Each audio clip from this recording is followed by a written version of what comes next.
할렐루야. 예. 이렇게 명절이 시작하는 날, 우리 특사를 마치게 됐습니다. 명절이라 어수선한 건 아니죠. 오히려 우리가 좀 차분하게 나를 돌아보고 또 하나님을 바라보고 또 우리의 믿음의 선배를 좀 생각해보고 하는 그런 시간을 가지면 참 좋겠습니다. 어떤 목사님이 한국 교회에 대해서 쓴소리를 했습니다. 한국 교회는 문제가 있다. 허수, 허세, 허상이라고 꼬집은 적이 있습니다. 이렇게 말했죠. 한 그분이 돌아가셨어요. 한국 교회는 많은 청중만 끌어모았다. 그래서 무리가 많은데 이걸 부흥이라고 착각하면 안 된다. 라고 꼬집었습니다. 그리스도인이 아닌 그저 무리의 숫자가 많다는 것은 몸으로 비유하면 그냥 살이 찐 거죠. 살이 찐 겁니다.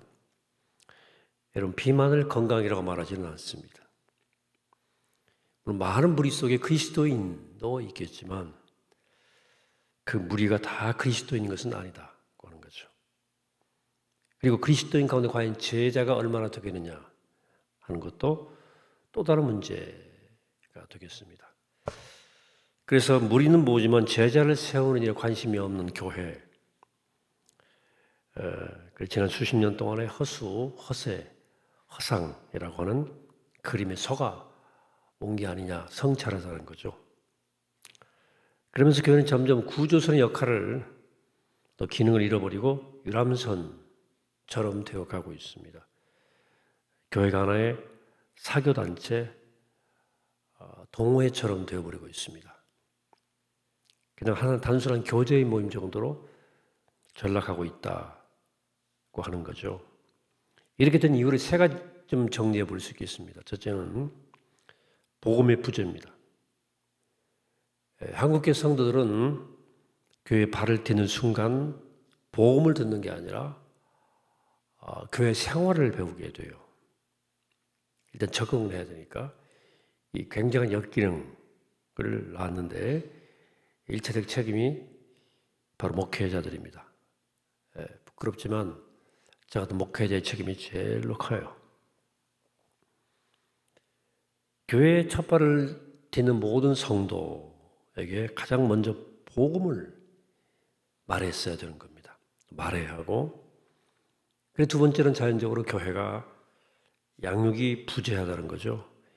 애를 낳았으면 그 아이가 온전한 어른 구실을 할 때까지 잘 키워야 됩니다. 그런데 예수님 안에서 새로 태어난 그리스도인이라고 하는 고백에서 그칠 때가 많다. 구원의 확신이 필요하죠. 그 수준에서 평생을 가는 거예요. 아이를 제대로 키우기 위해서는 골고루 먹이고 또 교육시켜야 됩니다. 이런 골고루 먹이고 교육시키는 과정, 양육이 부실하다. 그리고 한국교회의 세 번째 문제는 교회의 본 기능, 비상나팔을 불어야 되거든요. 교회는 긴박성을 잃어버렸어요. 급한 게 아무것도 없어요. 구조선이 나팔 안 불면 되겠습니까? 구원의 방주가. 근데 그 기능을 잃어버렸어요.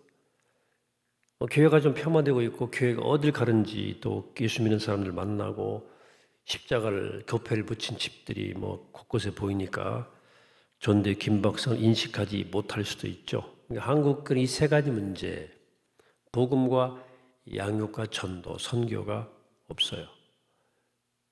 부재합니다. 그리고 교회는 허수, 그리고 허세, 허상으로 끌고 갔다고 봅니다.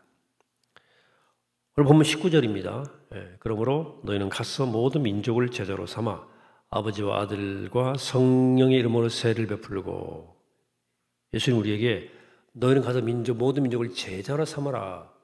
제자를 삼아라 말은 제자를 만들라는 말이죠. Making disciple.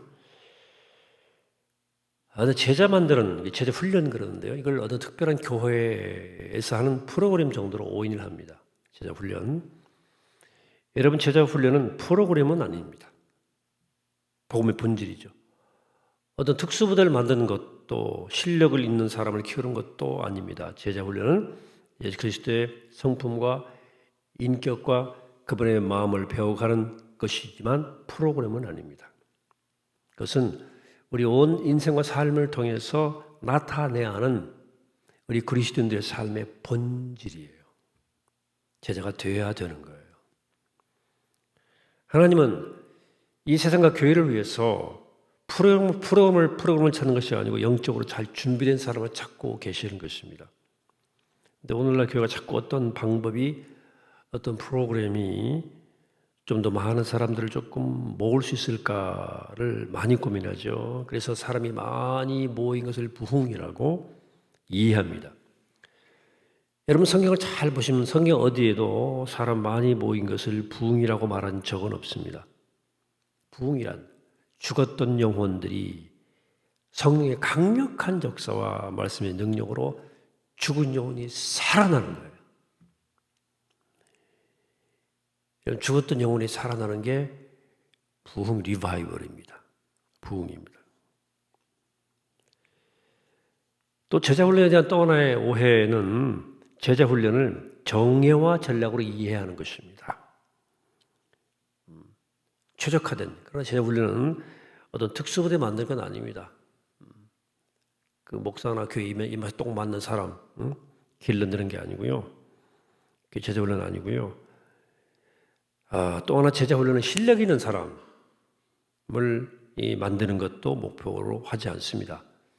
가르치고 배우는 용어의 개념이 등장하니까 무슨 실력 키우는 게 제자훈련인지, 물론 실력을 키워야 되면 본질은 아니에요.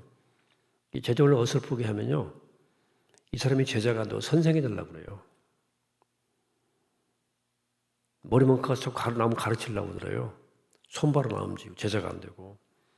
제자훈련은 무슨 실력을 배양하고 키우기 위한 것이 아니고 예수 그리스도의 성품과 인격과 그분의 마음을 익혀가는 거예요. 예수를 닮아가는 거죠. 그러면 이 코스를 마치고 자격증을 따거나 특별한 계급이 되는 건 아니죠. 물론 교인들이 유인하기 위해서 그런 장치를 하긴 합니다만, 제자훈련은 그리스도에서, 다시 말씀드리면 제자훈련은 그리스도의 성품과 인격과 그리스도의 언어와 그의 마음을 배워가는 것입니다. 그렇게 훈련시켜서 세상에 내보내기 위한 것이 제자훈련의 진정한 목적이에요. 자, 그럼 제자는 뭘 말하는 것일까? 제자는 헬라어로 마테테스라 그러는데요. 온 인격과 마음을 어느 한 곳에다가 쏟아내는 것입니다. 마음을 확 쏟는 거예요. 그래서 그 대상의 지도 아래서 그 대상을 익숙하게 배우는 겁니다. 다시 말해 제자란 스승과 깊은 관련이 있는, 스승과 관련된 것을 배우는 사람이에요. 제자가 되려면 그래 두 가지가 요청됩니다. 첫째, 그 가르침에 대해서만이 아니라 스승에 대해서 헌신하는 것입니다. 스승에 대해서 헌신하는 사람이 제자입니다. 또 중요한 것은 스승의 생애를 재생산하는 거예요. 우리 영원한 스승이 누구시죠? 바로 예수 그리스도예요. 그래서 그분에 관한 것을 배워야 되고 그분의 전생애를 걸쳐서 그 생애를 우리의 삶 가운데 구현해내고 재생산하는 거죠. 허준이 스승을 다 배워서 그 스승의 그 삶을 재현하는 것, 재생산하는 것 아니겠습니까? 드라마를 보면 그런 사람이 제자이죠. 근데 예수님은 이것을 어떤 특정 집단에게만 요구하신 것일까? 절대 그렇지 않습니다. 그리스도인은 누구나 제자로서의 삶을 요청받습니다. 어느 한 사람도 이 요청에서 벗어날 수 없어요. 우리가 예수 그리스도를 영접하고 새 생명을 받은 이상 전부 다 제자의 길로 나가야 되는 거예요. 제자가 다 돼야 되는 거예요. 오늘날 성도 가운데 청주가 많습니다. 인터넷 용어로 치면 그냥 살짝 클릭해서 표피만 들여다보고 가는 것. 유튜브로 예배 드리면 나중에라도 보시는 분들 막 스키 건너뛰면서 막 듣는 분들 계시죠? 표피적인 클릭만 하는 거예요. 클릭만. 그러면 안 돼요. 로그인 해야 됩니다. 로그인. 예를 들면 회원 가입해서 아이디 만들고 유튜브 채팅창에도 댓글 달라면 로그인해 들어가야 돼요. 그냥은 안 돼요. 로그인해야 들어갑니다. 그래야 댓글 달 수 있어요. 언제까지 계속 클릭만 하고 그냥 도망 다닐 거예요? 그런 무리들을 성경은 청중이라고 말합니다. 청중, 무리라고 표현합니다. 무리는 저마다 자기 이익의 필요에 따라서 그리스도를 따랐던 사람들입니다. 예수님은 하나님 나라의 비밀을 언제나 제자들만 따로 불러 설명하신 거예요. 무리는 못 알아듣거든요. 그 비밀에 대해서는. 여러분 계속 무리 속에 있을 겁니까? 아니면 제자가 되실 겁니까? 이건 고민할 문제는 아니고요. 회개하고 결단할 문제입니다. 제대로 살기로 결심해야 돼요. 주님이 그것을 명령하시고 그것을 기대하시는 거예요.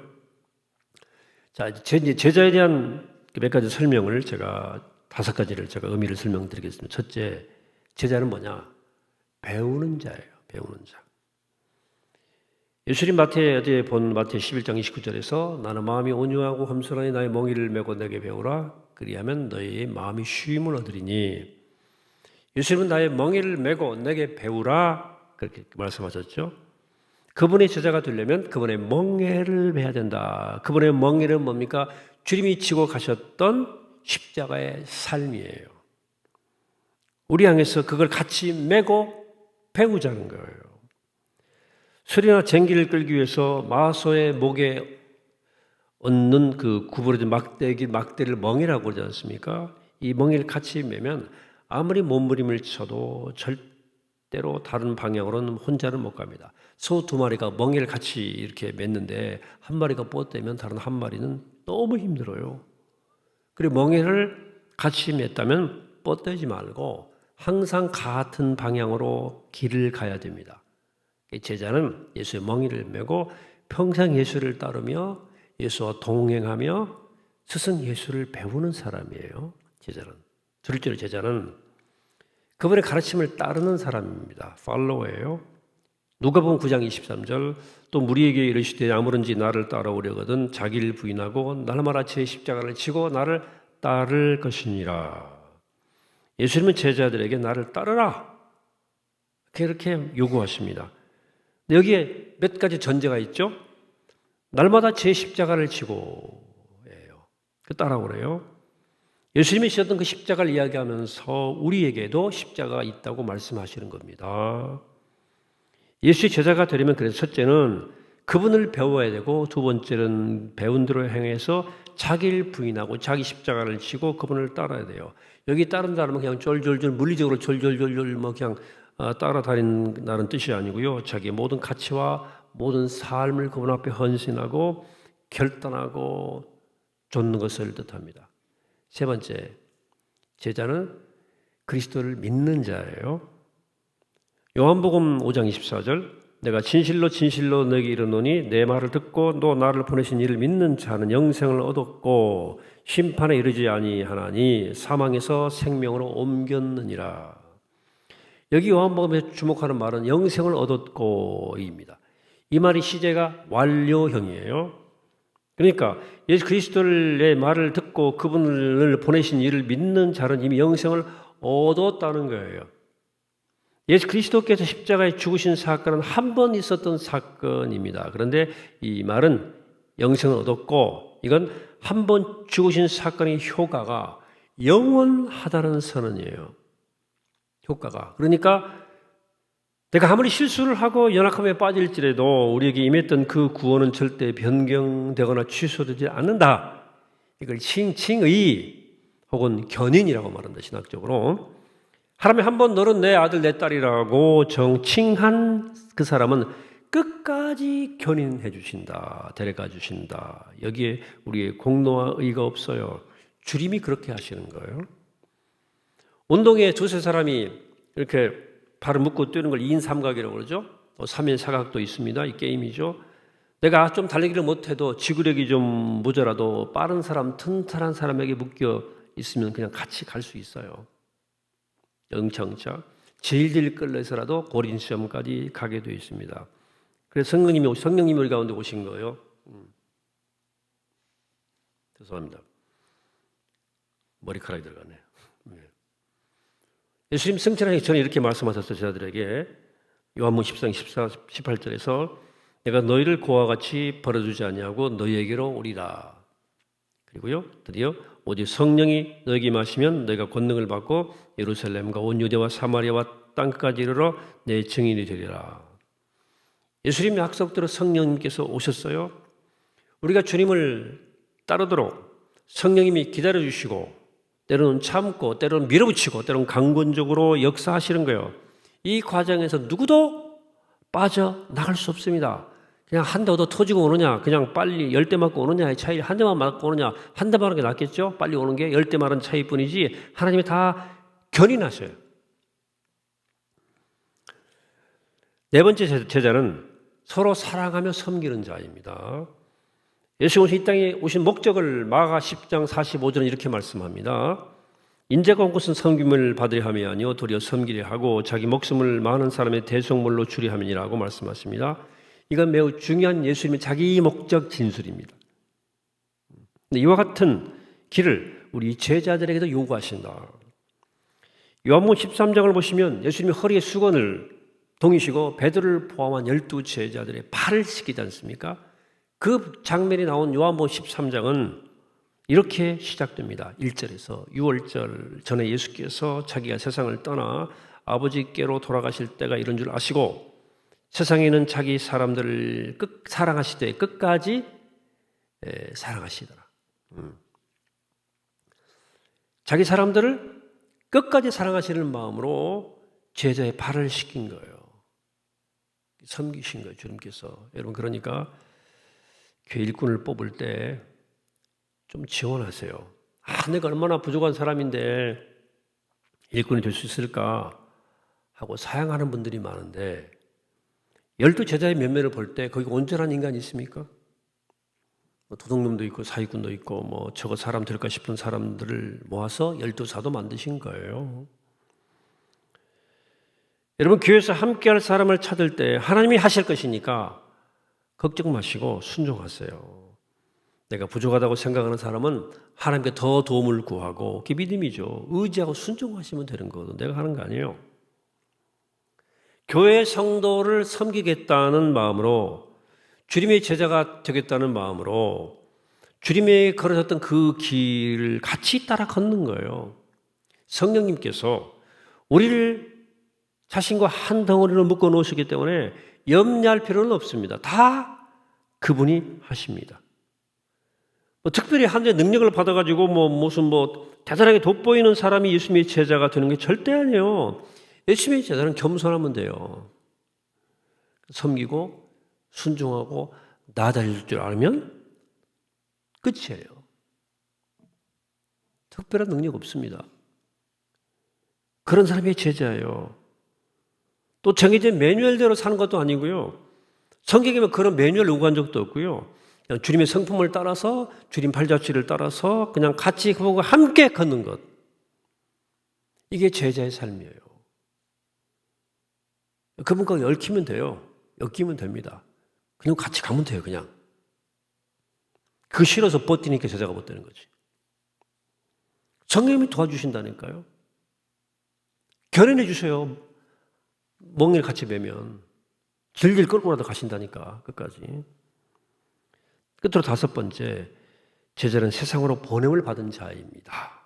요한복음 17장 18절이죠. 아버지께서 나를 세상에 보내신 것 같이 나도 그들을 세상에 보내었고, 아버지께서 예수님을 세상에 보내셨어요. 세상에 파송. 그리고 그와 같이 예수님도 우리를 훈련시켜 세상에 보내신다는 거예요. 제자는 보냄을 받은 사람들입니다.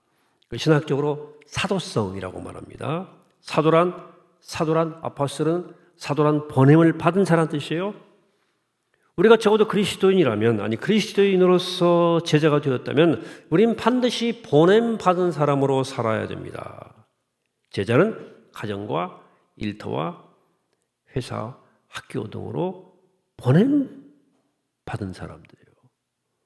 우리가 예배를 통해서 은혜를 받고 경험하고 교회의 문을 나선 순간 우리는 보냄받은 사도로서 세상으로 파송되는 거예요. 축도는 파송사예요. 우리는 사도직의 계승자로서 사도성을 가지고 삶의 현장으로 가는 거예요. 요셉은 그 혼란스러웠던 많은 그 젊은 날을 이해하지 못했어요. 하나님 왜 이렇게 나한테 이렇게 고생을 시키시나? 이게 나만 이렇게 고난을 받을까? 이것이 도대체 모두 뭘 말하는 걸까? 도저히 이해할 수가 없었는데 나중에 형들이 무릎을 딱 꿇는 현장에서 팍 깨닫습니다. 하나님이 이 때를 대비해서 생명을 구원하시려고 나를 보내셨구나. 애굽에 나를 파는 게 아니고 애굽에 나를 보내셨구나. 요셉은 그제서야 비로소 자기가 거기 팔려온 게 아니고 보냄받았다는 것을 깨닫는 거예요. 여기 도살장 끌려가는 것처럼 회사 가는 사람이 있습니까? 그 팔려가는 거예요. 하나님이 거기 보내신 거예요. 제발 좀 깨달으세요. 여러분 그 집안 며느리로 하나님이 보내신 거예요. 하나님이 그 집안에 여러분들 보내신 거라니까. 자, 정리하죠. 5가지 제자 모습. 첫 번째 제자는 배우는 자, 두 번째 제자는 가르침을 따르는 자, 세 번째는 그리스도를 믿는 자, 네 번째는 서로 사랑하며 섬기는 자, 다섯 번째 제자는 세상으로 보냄받은 자들입니다. 주님은 이 일을 위해서 우리를 빚어가시는 거예요. 그 제자가 되어가는 과정이 성숙의 과정이에요. 하나님은 반드시 우리를 예수 그리스도의 삶으로 완성시켜 나갑니다. 성숙하게 도우신다는 거예요. 우리가 주님 나라 갈 때까지 그렇게 하셔요. 우리가 살아있다는 것은 아직 공사 중이라는 얘기입니다. 공사 중. 이런 공사 중인 건물을 본 적 있죠? 저거 보면 저 건물이 저게 무슨 모양이 나올까 싶죠? 뭐 거적대기 같은 천막 씌워놓고 철 구조물 삐죽삐죽 나와 있고 뭐 저게 집골이 될까 싶지 않습니까? 그런데 그 중공 테이프 끊는 날 가보면 아주 멋진 집이 나오잖아요. 지금 여러분 그렇게 하나님 우리 여러분들 만들어 가시는 거예요. 여러분 공사 중입니다. 여러분 지금 성수의 과정에 다 있어요. 그러므로 주님이 하시니까 나는 주님께 내 인생을 맡기세요. 좀 예수와 좀 엮이라 그 말이에요. 왜 예수님이 엮이지 않아 교회 왔으면 옆에 사람 엮이면서. 여러분 정말 부탁합니다. 예수님과 엮여야 돼요. 제발 좀. 머리만 말고 이 가슴에서 특히 뱃속에서 주님과 엮여야 돼요. 주님의 의지가 내 의지가 되어야 됩니다. 그러면 주님이 다 하셔요. 성령의 의지가 내 안에 작동되면 하고 싶어지는 거예요. 그게 제자가 되어가는 거예요. 근데 우리가 미완성인 미완성이에요. 도상에 있습니다. 그러나 하나님이 반드시 하셔요. 여러분 순종만 하면 됩니다. 주님이 다 하십니다. 믿고 나가셔서 이 모든 이 제자의 비전을 가지고 우리 작은 그리스도로 또 그리스도의 제자로 살아가는 복된 여러분 되시기를 이 아침에 주의 이름으로 간절히 축원합니다. 기도하게 합니다. 걸어가신 아버지 하나님, 우리 모두 제자가 되기를 원합니다. 주님의 바람대로, 주님의 기대대로, 주님께서 하시는 그 역사대로 우리는 순종함으로 그 역사 앞에 순종하는 복된 주의 자녀 될 수 있도록 인도하여 주시옵소서. 닷새 동안 주신 말씀들 마음에 새기고 기억하면서 더욱더 성숙해가는 거룩한 여정 될 수 있도록 도와주시옵시고, 이 다가오는 계절이 그렇게 성숙한 계절 되게 하시고 이제 시작되는 명절 잘 보낼 수 있도록 우리 모두를 축복하시고 기름 부어 주시옵소서. 감사드리옵고 예수 그리스도의 이름으로 기도하옵나이다. 아멘.